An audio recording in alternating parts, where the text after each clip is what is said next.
Hello everyone, मैं प्रतिभा आप सभी का स्वागत करती हूँ अपने चैनल संभव पर। आज जो हम एक स्पेशल टॉपिक आप लोगों के लिए लेके आए हैं वो है कि देववाणी यानी संस्कृत भाषा जो है वो एक वैज्ञानिक भाषा कैसे है।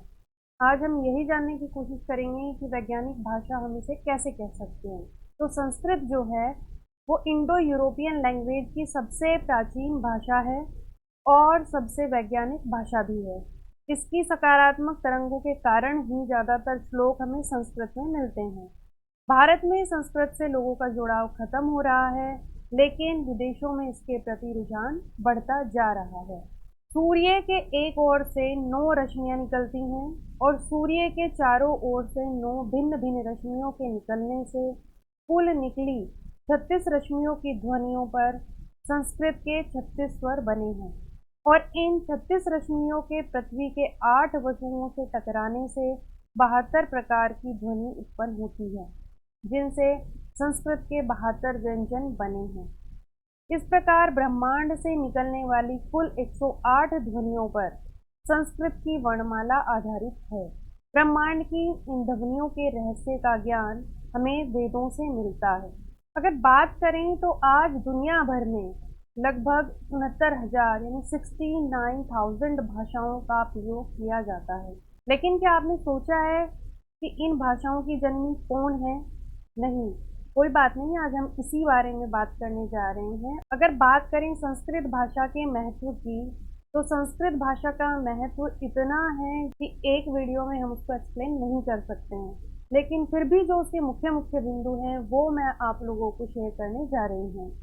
संस्कृत भाषा के विभिन्न स्वरों एवं व्यंजनों के विशिष्ट उच्चारण स्थान होने के साथ प्रत्येक स्वर एवं व्यंजन का उच्चारण व्यक्ति के 7 ऊर्जा चक्रों में से एक या एक से अधिक चक्रों को प्रभावित करता है, उन्हें क्रियाशील और ऊर्जीकृत करता है।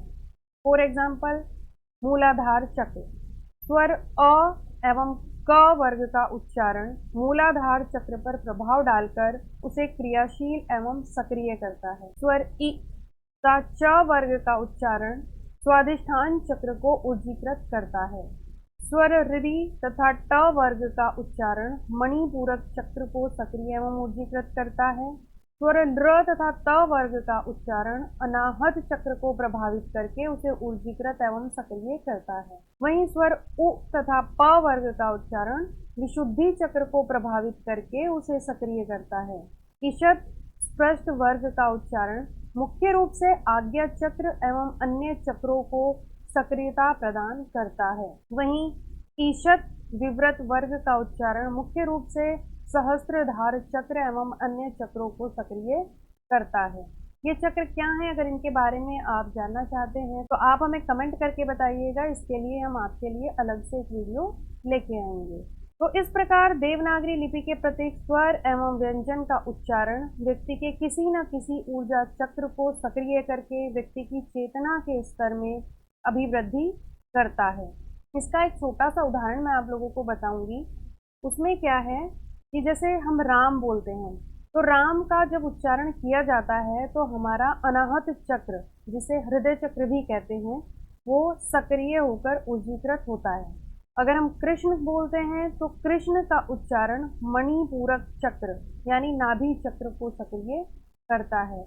इसीलिए कहा जाता है अध्यात्म में कि राम नाम या कृष्ण नाम का जाप करना चाहिए, ताकि उनके नाम को जप करने से हमारे जो चक्र हैं वो ऊर्जीकृत हो जाएं और वो सक्रिय हो जाएं।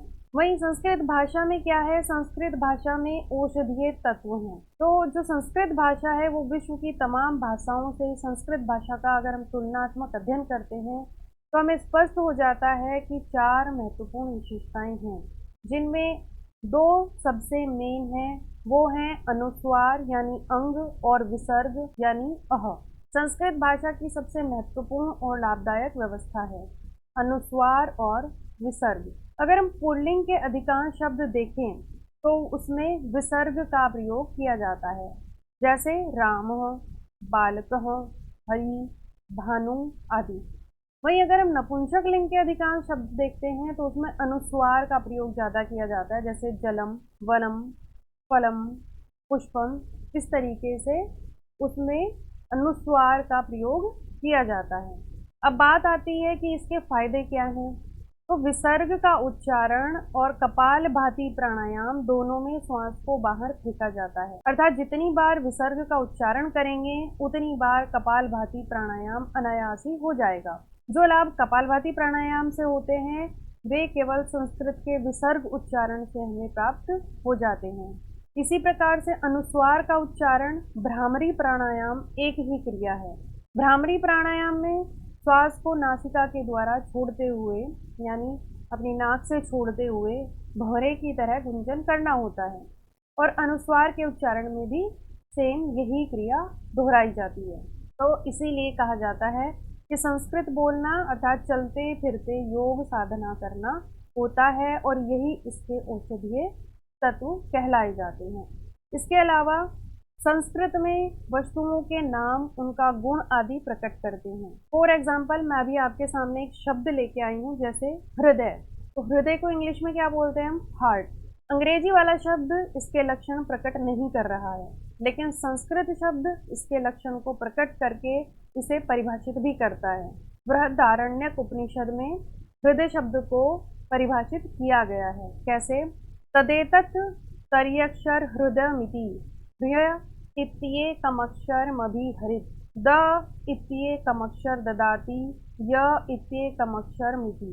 हिंदी में अगर हम इसका अर्थ देखें, अर्थात हृदय शब्द हृणे द दाने अर्थात इण गतो इन 3 धातुओं से उत्पन्न होता है। हृ से हरित अर्थात शिराओं से अशुद्ध रक्त लेता है। द से ददाती अर्थात शुद्ध करने के लिए फेफड़ों को देता है, और य से याति अर्थात सारे शरीर में रक्त को गति प्रदान करता है। वहीं अगर हम बात करें तो इस सिद्धांत की खोज हार्वे ने की थी, जिसे अगर हम संस्कृत भाषा में देखें तो हृदय शब्द स्वयं को ही लाखों वर्षों से उजागर कर रहा है, यानी ये प्रक्रिया लाखों वर्षों से हमारे वेदों में लिखी हुई रखी है। तो इस प्रकार से ये जो भाषा है ये एक औषधीय भाषा है, एक वैज्ञानिक भाषा है। इसे शोध में कंप्यूटर अर्थात कृत्रिम बुद्धि के लिए सबसे उपयुक्त भाषा माना जाता है, और यह भी पाया गया है कि संस्कृत पढ़ने से स्मरण शक्ति यानी जो हमारी मेमोरी पावर है वो भी बढ़ती है। संस्कृत ही एकमात्र साधन है जो क्रमशः उंगलियों और जीभ को लचीला बनाती है। इसके अध्ययन करने वाले छात्रों को गणित, विज्ञान और भी बहुत सारी जो लैंग्वेज है उन्हें सीखने में बहुत ज़्यादा सहायता मिलती है। संस्कृत एक भाषा मात्र नहीं बल्कि एक संस्कृति है और संस्कार भी है। संस्कृत में विश्व का कल्याण है, शांति है, सहयोग है और वसुधैव कुटुंबकम की भावना भी है। तो ये तो मैं आप लोगों के लिए छोटे छोटे एग्जाम्पल्स लेके आई थी, जिसे अगर हम विस्तार रूप से देखें तो ऐसे बहुत से तथ्य हैं जो इस बात को साबित करते हैं कि संस्कृत एक वैज्ञानिक भाषा है। लेकिन वीडियो बहुत ज़्यादा लंबी हो जाएगी, इसीलिए मैंने बहुत ही संक्षिप्त रूप में आप लोगों के सामने संस्कृत की कुछ विशेषताएं रखी हैं। आई होप आप लोगों को ये वीडियो पसंद आई होगी, और आप लोग हमें एनकरेज करने के लिए इसे लाइक, शेयर और सब्सक्राइब करना नहीं भूलेंगे। Thank you so much.